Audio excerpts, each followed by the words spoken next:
Sabi nila, inamin daw mismo ng pasugo natin. Inamin daw mismo ng pasugo natin. Inamin daw mismo ng pasugo natin na pagmamay-ari daw ni kapatid na Felix Manalo ang Iglesia ni Cristo dahil dyan sa phrase na my church. Totoo ba yon? Hindi lang yan ang babaguhin niya sa Katoliko. Hindi ikaliligtas ang pananatili po sa loob ng simbahang Katoliko. Even to destroy the Bible. But the Catholics, they remove the idol wall. 1 plus 1 plus 1, paano naging iisa? Kung ang tanda ng Diyos ay Sabat, ang tanda ng Beast ay Sunday. Yan ang kahulugan nun, palpak master. Ako po si Kaborno at ako ang inyong taga-Sony. Sa puntong ito ng ating programa, kung hindi ka pa nakasubscribe, pakiclick po ng subscribe button at ang notification bell para updated po tayo sa ating mga susunod na videos. Kaya, let's go at simulan na natin!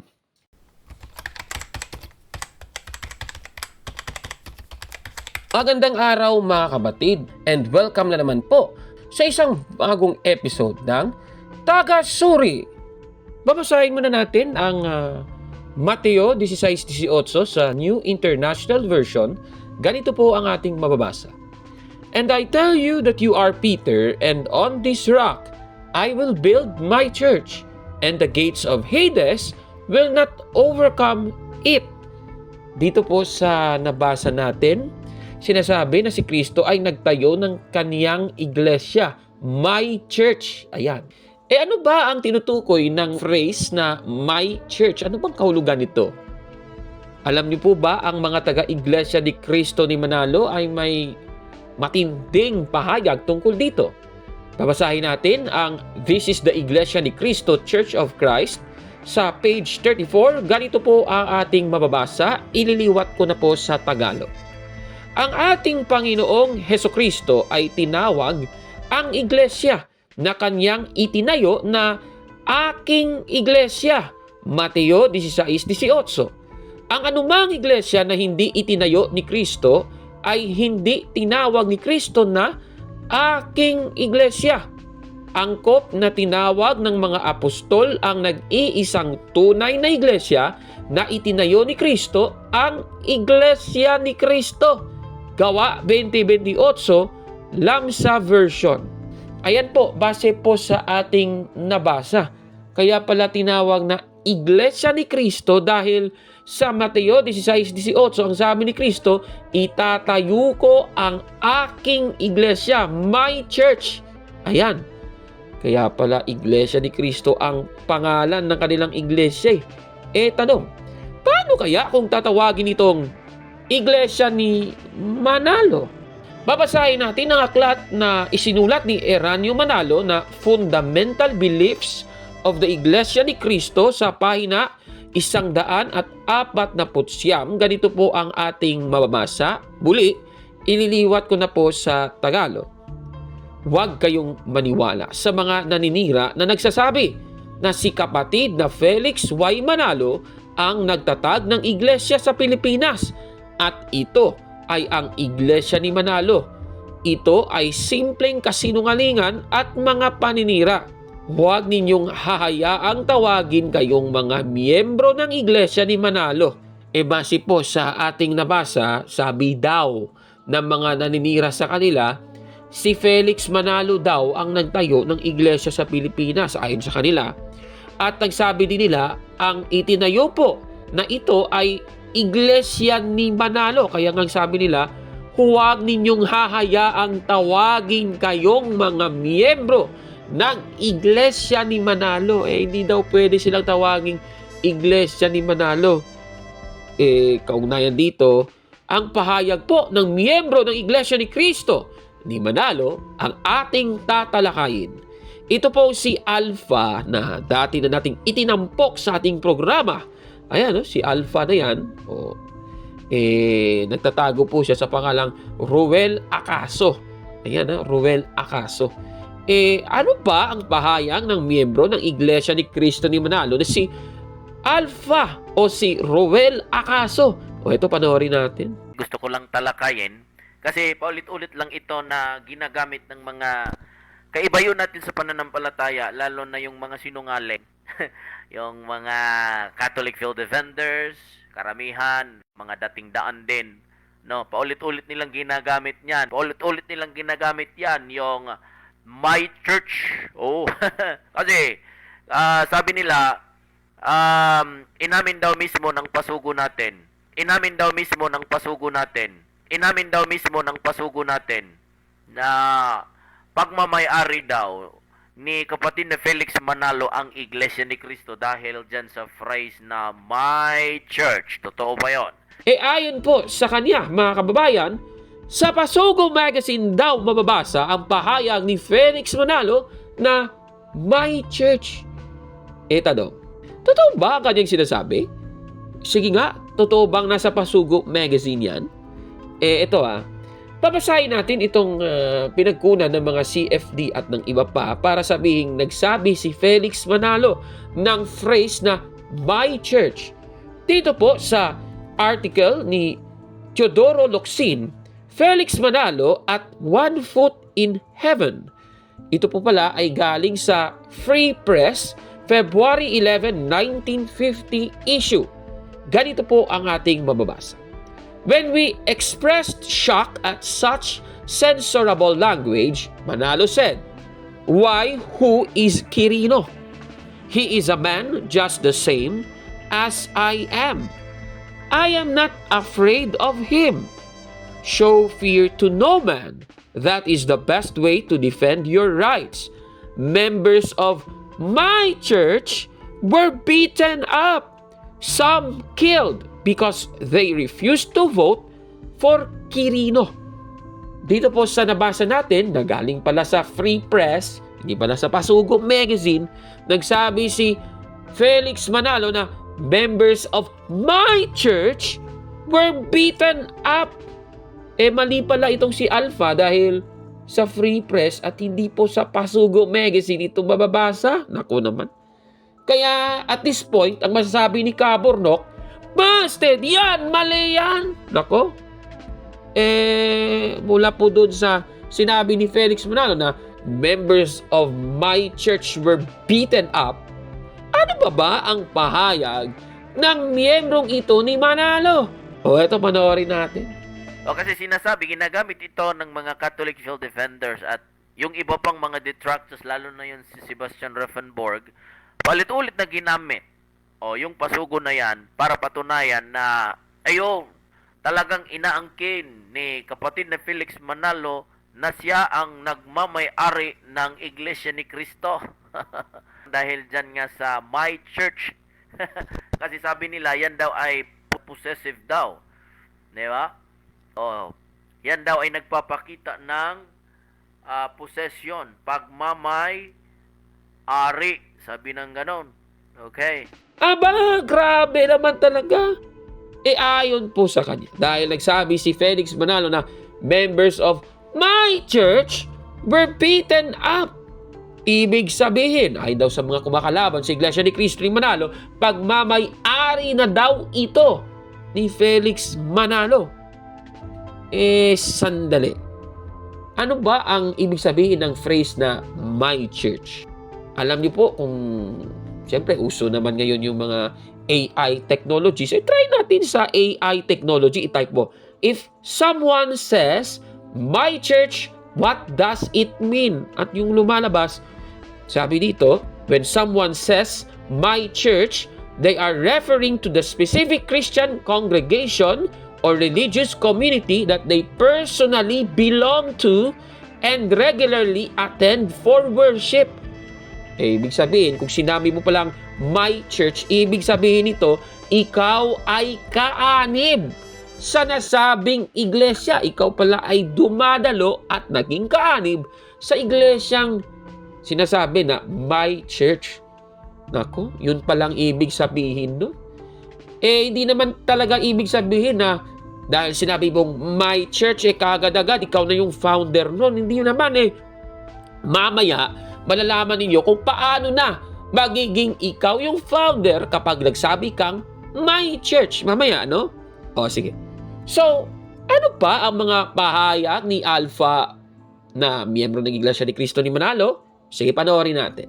Kapag titingnan natin sa the Merriam-Webster Dictionary, ang kahulugan ho ng may, di ba? Kasi sabi nila, yung may daw, nagpapakita daw yun ng posesyon, pagmamay-ari. Di ba? Ano ba yung kahulugan ng may? Punta tayo dun sa general reference, yung dictionary.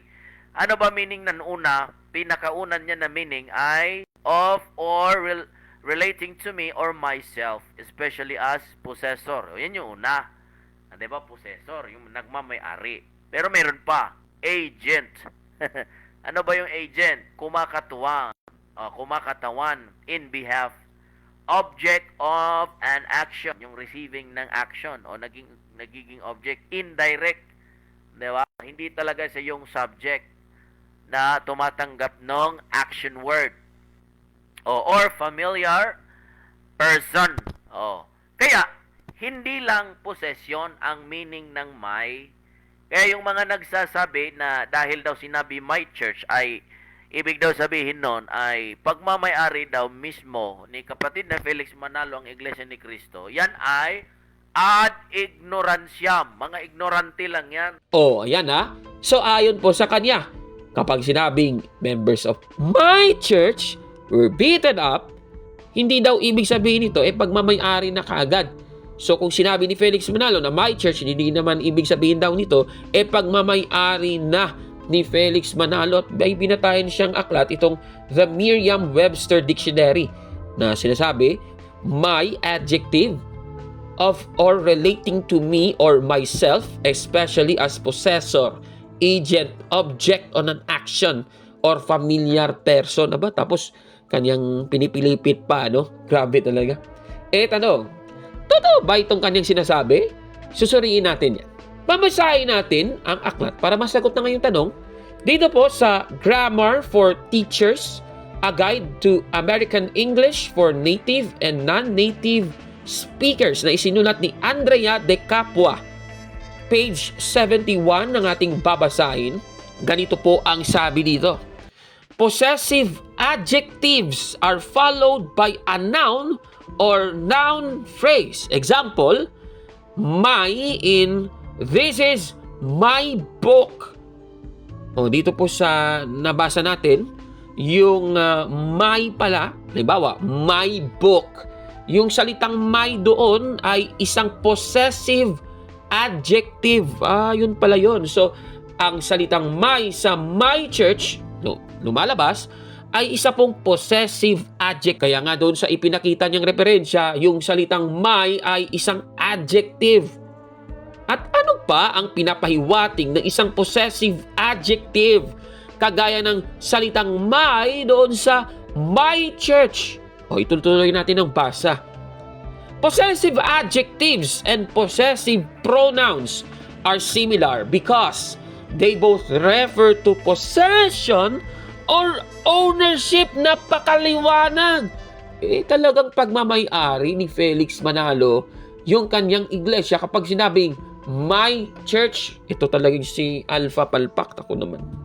Halimbawa, ikaw, Alpha, ikaw, miyembro ka ng Iglesia ni Cristo ni Manalo, sasabihin mong aking iglesia ito. Doon ako sumasamba sa aking iglesia. Tama naman.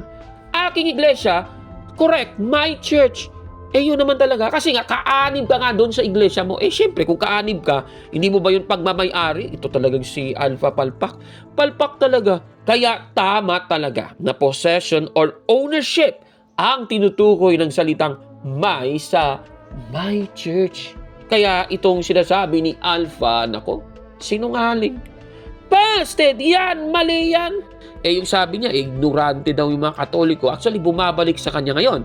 Siya yung ignorante ngayon. Yan yung lumalabas nagbigay pa nga siya ng mga limbawa ito panoorin natin. Kasi kapag sinundan natin yan, na dahil sinabi my church, possession, possessive. So, ibig mang sabihin, mali din yung sinabi ni Rizal. Diba? Sabi kasi ni Rizal, my country. Yung country na tinutukoy ay ang Pilipinas. Tanong, Oh, si Rizal ba ang nagmamay-ari ng Pilipinas? Hindi. Magmamay-ari natin lahat yan. Oh, mga Pilipino. Pero bakit sinabi niya my, singular, my country, siya lang? Pagmamay-ari ba niya Pilipinas? Hindi. Oh, basahin kasi yung context. Ano ba context? The whole thought of my whole life has always been love for my country and her moral and material development. O ano ba yung context? Yung kanyang pag-ibig sa kanyang bansa. Malamang Pilipino siya. Diba? O kaya sasabihin niya talaga my country. O ibig bang sabihin, pagmamayari ni Rizal ang Pilipinas? O kaya mali yung argumento nila sa paggamit ng pasugong yan. Dahil sinabi ni kapatid na Felix Manalo na may church, ay pagmamayari yung Iglesia ni Cristo, wala. Appeal to ignorance. O, yan ay fallacious statement, di ba? Oh, kapag sinundan pa natin yan, dyan sa Biblia, sa New English Translation, di ba? Sinabi din ni Apostol Pablo, my people. Pagmamayari ba niya yung mga tao na yun na nasa Korinto? Hindi naman eh. Oh, kaya mali yung paggamit nila ng batayan na yan dun sa pasugo na sinasabi nila, lagi nilang ipinang-aasar sa atin na aminado daw ang Felix na my church, pagmamayari daw niya yung Iglesia ni Cristo, hindi. Siya ay agent in behalf, kumakatawan lamang. Siya yung sugong leader eh. Oh, malamang. Oh, ganon din si Rizal, di ba? Yung dahil sa pagmamahal niya sa bansang Pilipinas, ipinaglaban niya yon, laban sa mga praile. Oh, my country, sabi yung ganon. Ganon din si Apostol Pablo, my people. O doon sa iglesia na kanyang pinangungunahan. O doon sa kanyang halimbawa, mga kababayan, o halimbawa, yung sabi daw ni Rizal, love for my country. Yung tanong niya kaagad, dahil sinabi ni Jose Rizal na my country, ibig bang sabihin nito, si Jose Rizal na ang may-ari ng Pilipinas? Grabe namang logic niya, no? Kakaiba. Sandali. Ano ba ang ibig sabihin kapag sinabi mong my country? Halimbawa, sasabihin, I love my country. O, di ba? Paano kaya kung gano'n? Ibig bang sabihin to, ako na ang may-ari ng bansang ito? Yan bang lumalabas? Ayon po sa AI, when someone says, my country, they are referring to the nation or geographical area where they were born, live, or hold citizenship. Napakaliwanag. Ibig sabihin po, kapag sinabi mong my country, ibig sabihin nito, ikaw ay naninirahan sa nasabing bansa na iyong tinutukoy. Ako naman, ito si Alpha talaga. O isa pa, nagpaliwanag pa siya. Sabi pa niya dito, kasi nabasa niya sa New English Translation sa Roma 11:14, sabi kasi ni Pablo dito sa saling ito, provoke my people. Tapos sabay hirit, dahil sinabi ni Apostol Pablo na my people, ibig bang sabihin nito, si Apostol Pablo na ang may-ari ng mga tao. Grabe namang logic yan, ano? Kakaiba naman yan, ano? Grabe talaga. Tanong, ano ba ang ibig sabihin kapag sinabing my people? When someone says my people, they are typically referring to a group of individuals they feel a strong sense of connection with. Klarong-klaro, may ibig sabihin, meron ka palang connection doon sa grupo na yon. Kaya nga ikaw, kung kaanin ka doon, sasabihin mo, aking grupo. Diba? My group, my people. O, diba? Kung sinabi mo na my people, ibig sabihin nito, ikaw pala ay may connection sa isang grupo ng tao. Klarong-klaro po yan. Yung nabasa niya, Roma 11:14 ng New English Translation. Katunayan, sa iba pang ang salin. Halimbawa, ito na sa New International Version, in the hope that I may somehow arouse my own people to envy and save some of them. Klarong-klaro. Hindi lang my people, yung sinasabi, ang sabi dito, my own people. Klarong-klaro. Ownership. Grabe, diniin na talaga ng talata. Talagang nagpapahayag ng possession or ownership. Ako naman.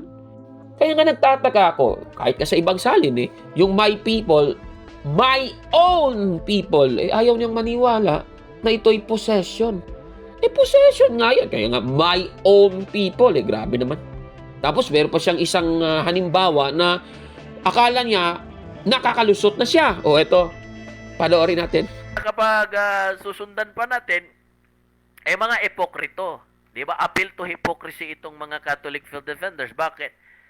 Kasi nga mismo, si Pope Pius V, di ba sinabi din niya, my church. So, ibig bang sabihin, pag mamayari ni Pope Pius yung Catholic Church? Hindi. Appeal to hypocrisy. O ayon sa kanya, doon sa aklat na the Church of Rome, not the ancient church of this country, ang sabi daw, railing at my church. Yan daw ang sabi ni Pope Pius V. Ayon kay Alpha, dahil sinabi ni Pope Pius V na my church, ibig bang sabihin nito, si Pope Pius V na ang may-ari ng iglesia? Ulitin natin, kapag sasabihin kong my church, ibig sabihin nun, kaanib po ako sa iglesyang nabanggit. Ibig sabihin, dahil sinabi ni Pope Pius V na my church, pwede ko bang sabihin na iglesia ni Pope Pius V? Pwede, di ba? Ano bang iglesia ni Pope Pius V? Di iglesia katolika? Naku naman, grabe naman talaga. O ganito, para simplihan natin, yung iglesia ni Pope Pius V, yan po ay isang descriptive name. Pero tatanungin ka, ano ba yung iglesia ni Pope Pius V? Siyempre, yung sasagot Iglesia Katolika, Apostolika Romana, kasi yan yung official name. Di ba ganun yun? Ngayon, si Kristo naman.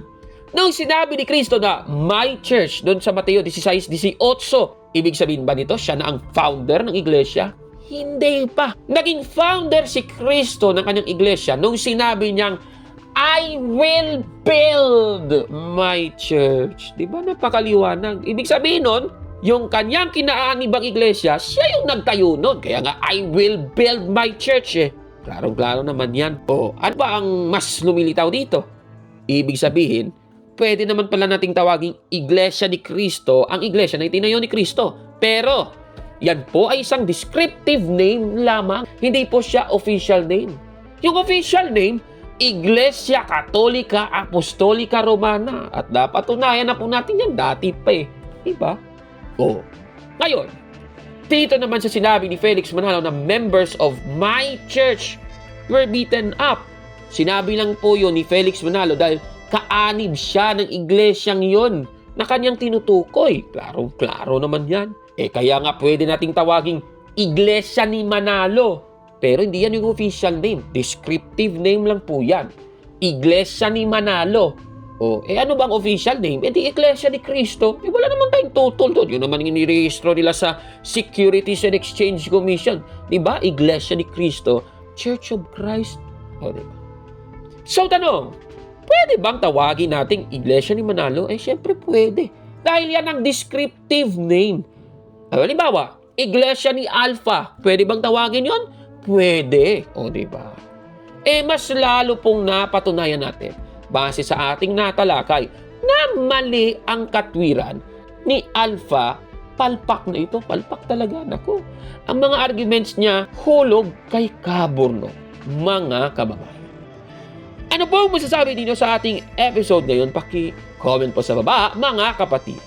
At kung like mo ang video na ito, paki-smash ng like button at mag-subscribe sa ating YouTube channel. Sorry! Kaya, huwag maniwala sa sabi-sabi. Check mo na kung fact nga talaga. Hanggang sa susunod na episode. Ako po si Kabornok at ako ang inyong Sorry!